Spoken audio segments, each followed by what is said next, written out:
বর্তমান প্রধানমন্ত্রী এবং বিএনপি চেয়ারপারসন তারেক রহমান সাহেব, এবং আপনারা জানেন যে এই কার্যক্রমগুলি কিন্তু উনি অনেক আগে থেকে করছেন এবং বিশেষ করে ফ্যাসিস্টের আমল থেকে করে আসছেন। তখন হয়তো ততটা প্রচার হতো না, তারপরে আমরা অবশ্য আস্তে আস্তে প্রচারের দিকে যাচ্ছেন, কারণ উনি প্রচার বিমুখ মানুষ। তবে বিএনপি নেতাকর্মীরা যেখানে আমরা অত্যাচার শিকার হয়েছে সেখানে আমরা বিএনপি পরিবার আছে, এবং বৈষম্য বিরোধী ছাত্র আন্দোলন যারা হত্যা শিকার হয়েছে, শহীদ হয়েছে বা তারা আহত হয়েছে, সেসব পরিবার পাশেও আমরা বিএনপি পরিবারকে দিয়ে উনি পাঠিয়েছেন সব সময়।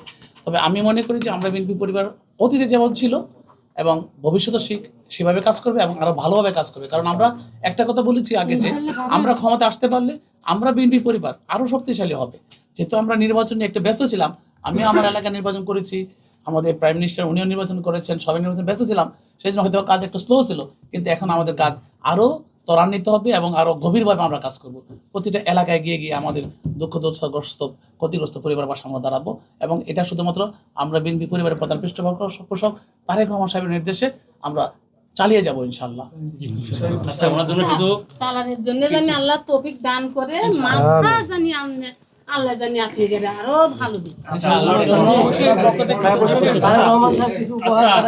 বিএনপি চেয়ারম্যান এবং বর্তমান প্রধানমন্ত্রী ওনার জন্য কিছু শুভেচ্ছা উপহার পাঠিয়েছে, ঠিক আছে? সেই উপহারগুলো তুলে দিচ্ছি আমরা। আচ্ছা, এই যে ফলে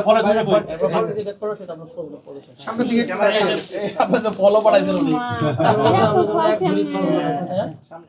আপনারা একটু সামনে দিকে সবাই না দেই, সবাই না দেই, ঠিক আছে? উনি আপনাকে স্মরণ করছেন এবং আপনার কাছে দোয়া চাইছেন। ইনশাআল্লাহ আমি তার জন্য সবসময় দোয়া করি, বাবার মাথা জ্ঞান বুদ্ধি জানি সরল সোজা সব সময় ভালো থাকে।